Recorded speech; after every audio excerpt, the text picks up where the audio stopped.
Allora, siamo sul palco anche i leader delle forze politiche che entra nel Parlamento Veneto insieme a Veneto Sì, ovvero Daniele Quaglia, Elvise Piccoli e altri che vorranno partecipare, e dopo domando ai deputati eletti che gli dagano calore un saluto a questa straordinaria piazza.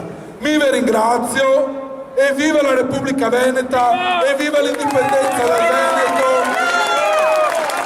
e viva San Marco, e ricordatevi una cosa: nessuno mai fermerà un popolo che lotta per la sua libertà.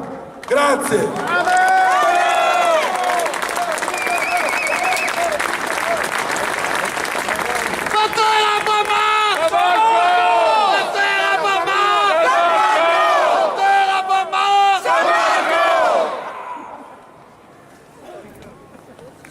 È bello vedere da qua, bisogna che tutti venissi qua a fare il giro, perché è un colpo d'occhio.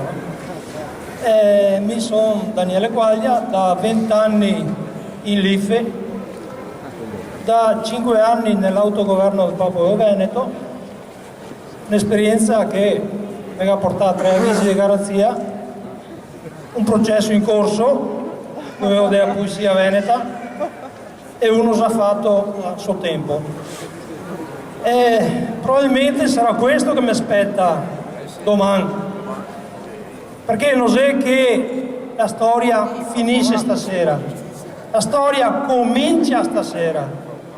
Adesso viene il bello, adesso sarà il Parlamento Veneto che dovrà sfidare quei colori là, e lo dovrà fare imponendosi, esercitando il diritto di autodeterminarsi. Non gada domandare a nessuno, è nostro questo diritto, e noi altri sottoemo, e noi altri legiferemo secondo le nostre tradizioni e secondo la nostra cultura, e non abbiamo da rendere conto né a quei, perché noi altri siamo un popolo civile, con una storia, con delle tradizioni, e che abbiamo insegnato al mondo la civiltà, e che insegniamo anche adesso. Quindi, quelli che si stanno nominando i parlamentari, sappia che sarà un onere più che un onore. L'onore verrà dopo.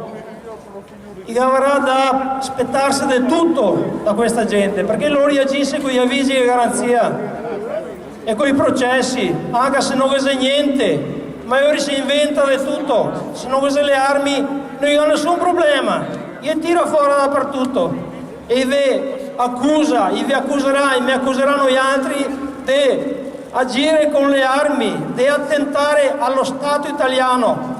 Non abbiamo bisogno di armi, abbiamo il diritto internazionale e il diritto dei popoli. È l'arma più potente che un popolo possa avere. Esercitiamolo sto diritto, non abbiamo da domandarlo. Da domani esercitiamolo.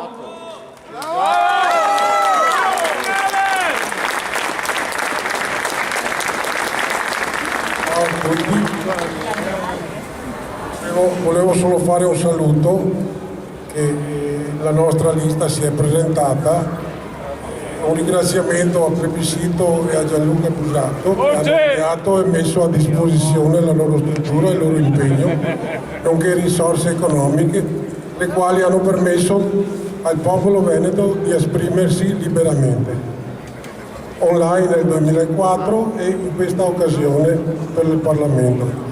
Ai volontari che hanno dedicato il loro tempo e risorse alla causa veneta con cuore e dedizione diciamo grazie. Un grazie anche al popolo veneto che si è raccolto attorno con fede e generosità senza precedenti, votando e informando amici e parenti col passaparola, nonostante i media avessero nascosto questo segno di democrazia. Ai seggi abbiamo assistito a racconti di persone deluse dello Stato attuale, uno Stato occupante che ha distrutto un tessuto sociale e familiare, rubando perfino la dignità di un popolo fiero e mai domito. privato del presente e anche del futuro, costretto ad emigrare per vivere dignitosamente. Un grido di dolore dei veneti sale al cielo per tutti quei suicidi causati da questo stato di politici imbroglioni, parassiti e nulla facenti. Questi cittadini hanno identificato la nostra via alla libertà come unica e percorribile, dopo decenni di imbroglio leghista. Niente, adesso ci aspetta un lavoro gravoso e volevo farvi notare che questa sera ha mainato la bandiera veneta qui alla prefettura. Non è mai stata là! Che si vergognino. Non è mai stata!